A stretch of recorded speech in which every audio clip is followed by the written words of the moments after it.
Berta Vepo, Direito e Família. Ela já está aqui com a gente com um convidado especial hoje, o advogado tributarista Rafael Pandolfo. Boa tarde para vocês, muito bem-vindos ao Mosaico. Boa tarde, Renato, boa tarde, Andréia, boa tarde a todos. E hoje o quadro Direito e Família trouxe um tema diferente, mas um tema que foi muito falado recentemente, que foi a reforma tributária.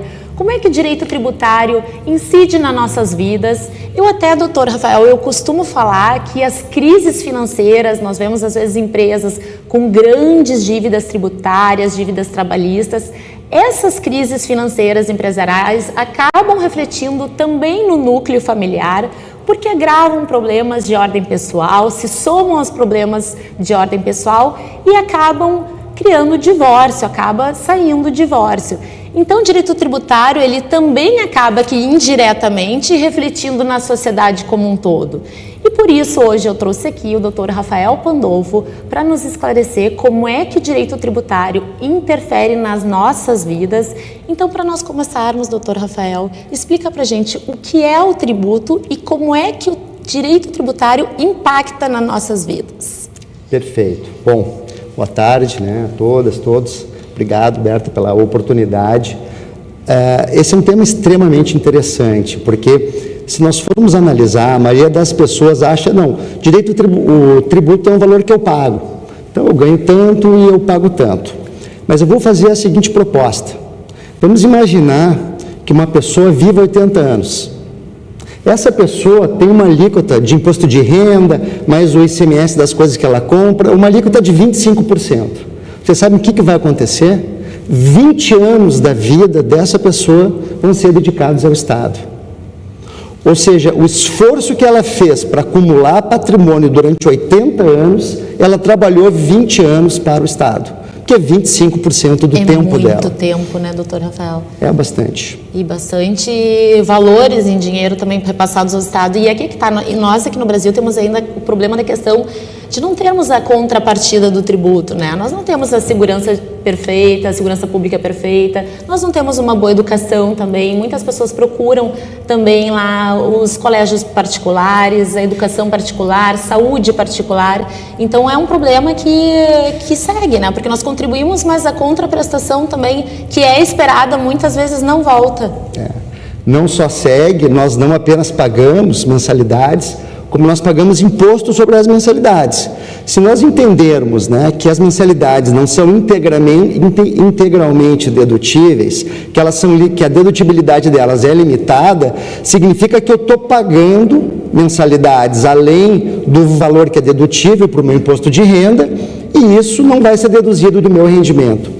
Esse é um problema. O Estado não apenas não dá educação para todos, de qualidade para todos, como também não permite que a despesa que nós tenhamos com a educação seja integralmente deduzida. E um ponto muito importante sobre o tributo é que ele está ligado aos grandes movimentos históricos que ocorreram. Se nós formos pegar a primeira Constituição, assinada em 1212 pelo John Locke, que é o João Sem Terra, famoso lá no Thames River, foi assinada justamente porque os súditos não aguentavam mais ter que colaborar. Então, essa concepção de que ele interfere na nossa vida, porque nós trabalhamos 25% da nossa vida para o Estado. Então, realmente, as tuas observações são brilhantes. Nós temos que exigir do Estado retorno. E o Brasil, eu vou dizer uma coisa que parece um pouco contraditória, o Brasil arrecada pouco. E aí me perguntaram esses dias num evento de tributaristas, mas como, Pandolfo, você fala que o Brasil arrecada pouco? O Brasil arrecada pouco para a população que ele tem, nós temos uma... Muito grande, e muito para o PIB que ele gera. Ou seja, o nosso problema qual é? Nós temos um PIB pequeno. Sai governo, entra governo e a nossa economia não deslancha. E com uma população desse tamanho, com um PIB desse tamanho, o percentual da riqueza que tem que ser abocanhado pelo Estado é cada vez maior.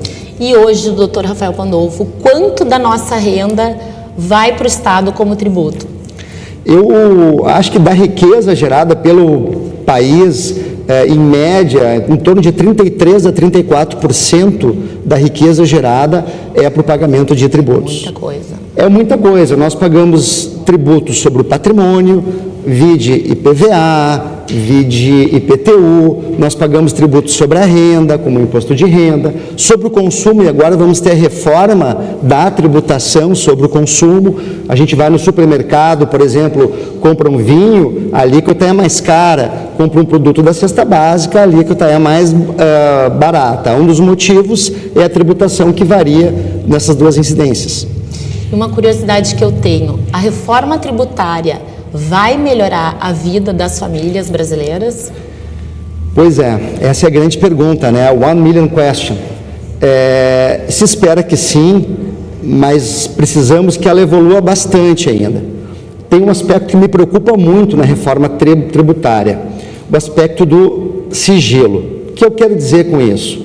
Hoje, as leis complementares que estão regulamentando a reforma tributária estão sendo debatidas por 8 grupos, formados apenas por representantes da Fazenda Nacional, Fazenda Estadual e Fazenda Municipal. Ninguém da sociedade foi chamado para discutir as leis complementares. Resumindo, chamaram o responsável pelo som, chamaram o economato, só não chamaram quem vai pagar a festa, que é o contribuinte. Sim. Os seus representantes, tanto a CNC como a CNI, não foram chamadas pelo governo, e aí eu vejo realmente a dificuldade de diálogo, né? Nós vamos ter leis complementares que vão ser impostas com pouco tempo de debate. Eu me lembro, doutor Rafael Pandolfo, do ex-ministro da Economia falando de que o excesso de tributação às vezes gera justamente o efeito contrário, que é uma queda na arrecadação, né, que é a curva de Laffer. Isso Paulo Guedes falou muito durante a época em que ele estava como ministro da Economia. É verdade, nós corremos esse risco agora com essa reforma ou não? Bom, a reforma, a expectativa é que a reforma aumente muito a tributação dos serviços. Então, por exemplo, o escritório de advocacia, que tem como clientes pessoas físicas, vão sentir isso, porque você vai ter uma alíquota de IBS e de CBS mais altas, isso vai impactar no preço repassado para o consumidor final, sem que isso signifique aumento de receita desses prestadores. Se estima que a indústria tenha, se as promessas forem concretizadas nas leis complementares, tem uma redução, e os grandes varejistas também. Mas o quanto vai simplificar, eu acho que num primeiro momento não teremos simplificação. A simplificação ela só vai acontecer de maneira definitiva a partir de 2033, quando o ICMS for extinto. E o que alguns tributaristas vêm defendendo, né? Que essa reforma viria para simplificar o sistema tributário. Então, na verdade, é uma narrativa, né? Porque ainda temos um longo tempo para que isso aconteça e para saber se realmente vai simplificar. É verdade, nós temos um longo caminho ainda, temos várias dúvidas, né? Temos, sem dúvida alguma, um aumento de carga tributária. Um assunto que me preocupa é o déficit atual, ou seja, você ir no supermercado quando você está com fome, você acaba comprando mais do que você precisa. Você fazer uma reforma tributária quando você tem déficit, pode ser que você acabe fixando alíquotas maiores do que você precisaria fixar se a economia tivesse num patamar, digamos assim, mais saudável ou, como se espera, gerando superávit. E, doutor Rafael, normalmente as discussões acabam sempre lá no Supremo Tribunal Federal, né, no STF, conhecido STF. Por que são demandas, então, que tem tanto debate e que chegam lá no STF, devem ser demandas longas, normalmente até chegar lá, tem um curso, aí tem um processo a ser seguido. Então, por que o Supremo Tribunal Federal profere tantas decisões em matéria tributária? Berta, realmente, e decisões sobre matérias tributárias muito importantes, umas das quais promovidas pelo seu escritório, né? No que diz respeito à dedutibilidade dos valores da não tributação de pensão alimentícia. Bem, isso demonstra, né, como a matéria tributária está no cerne da nossa Constituição, né? E, na realidade, como o tributo está muito ligado ao quanto do nosso patrimônio, quanto do nosso esforço que gera rendimento, né, vai ser destinado para o Estado, ele está ligado a garantias que são presentes no texto constitucional. O nosso sistema tributário, ele é extensamente previsto na Constituição e a reforma não altera essa realidade. Através da reforma, nós temos todo um regramento também previsto na Constituição Federal. de uma complexidade grande e que vai gerar muita discussão. Isso é uma garantia, né? Então, o que eu chamo de custo de conformidade. Nós temos um sistema antigo que estava sendo redesenhado, que poderia ser objeto de alterações pontuais e que passou por um custo de conformidade, ou seja, o Supremo julgou, o STJ julgou, então nós sabemos mais ou menos como ele funcionava. Nós vamos ingressar numa experiência nova e isso certamente trará, num país que precisa de arrecadação, certamente a Fazenda ultrapassará uma área e o contribuinte vai querer discutir o quanto dessa nova tributação é realmente constitucional ou não. Continuaremos provavelmente com diversas discussões a respeito de tributação. Muito bem, doutor Rafael, muitas pessoas me procuram para fazer o planejamento sucessório, inclusive para fins de diminuição da carga tributária, entre, obviamente, outras questões familiares. Mas eu lhe pergunto, o que é o planejamento tributário e ele é lícito? Bem, o planejamento tributário, ele é lícito e, digamos assim, passaria incólume a uma fiscalização se ele apresentar um propósito que não seja o de exclusivamente economizar tributos. Embora minha posição seja a de que o planejamento tributário possa ser feito com a finalidade exclusiva de economizar tributos, eu, como advogado, não tenho que dizer o que eu acho, eu tenho que dizer o que eu acho que vai acontecer. Sim. Né? E eu tenho uma frase que eu costumo dizer: louco, poste, fato gerador, a gente desvia.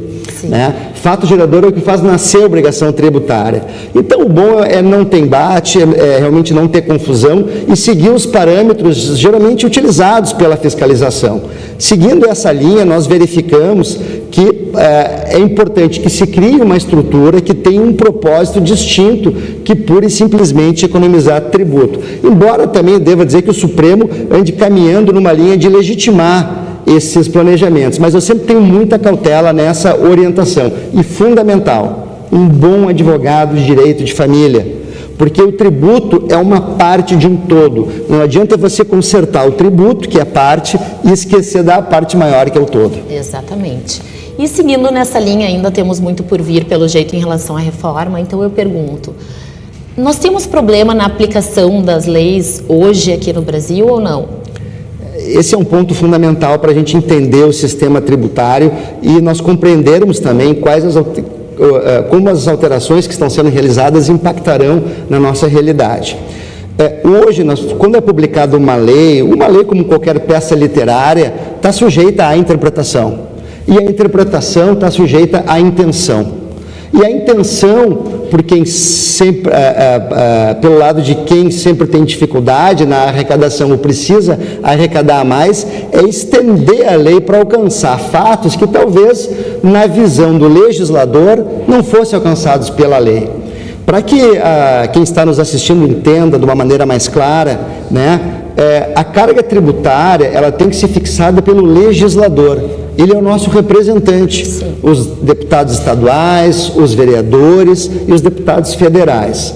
Eles criam a lei e depois essa lei é interpretada. E o modo como essa lei vem sendo interpretada tem gerado muita discussão. Os órgãos da fiscalização, os órgãos administrativos de julgamento, depois a judicialização desses temas. Hoje, para você responder uma consulta, você tem que, por exemplo, olhar a jurisprudência do Supremo Tribunal Federal, do STJ, do CARF, que é o Conselho Administrativo de Recursos Fiscais, que julga a matéria tributária na esfera administrativa, e as soluções de consulta da Receita Federal. Ou seja, é muito complexo. E a reforma tributária vai terminar com isso dificilmente. A estrutura ela vai seguir por um ponto-chave. Sim. A ideia de um IVA, de um imposto único de valor agregado, foi quebrada pela PEC. Então, nós vamos ter dois tributos. Um imposto sobre valor agregado federal, que é a CBS, e um imposto sobre valor agregado estadual, né, que vai ser destinado aos estados e municípios. Isso pode ser palco para uma ampliação dos caminhos administrativos e judiciais e mais uma proliferação de questões judiciais em virtude de diferentes interpretações. Essa ia ser justamente a minha próxima pergunta. Então, a reforma tributária atacou ou não atacou nossos principais problemas? O principal problema para mim, em termos de tributação do país, chama-se contribuição sobre a folha de salários. Quem está nos assistindo tem que entender que para uma empresa hoje criar empregos, ela tem que pagar tributo. Ela paga tributo sobre salário. O salário já é uma despesa, não é uma receita. Mas o quanto desse tributo não poderia ser destinado ao próprio empregado ou à contratação de novos postos de trabalho? Esse problema não foi resolvido. Sim. Esse problema não foi mexido.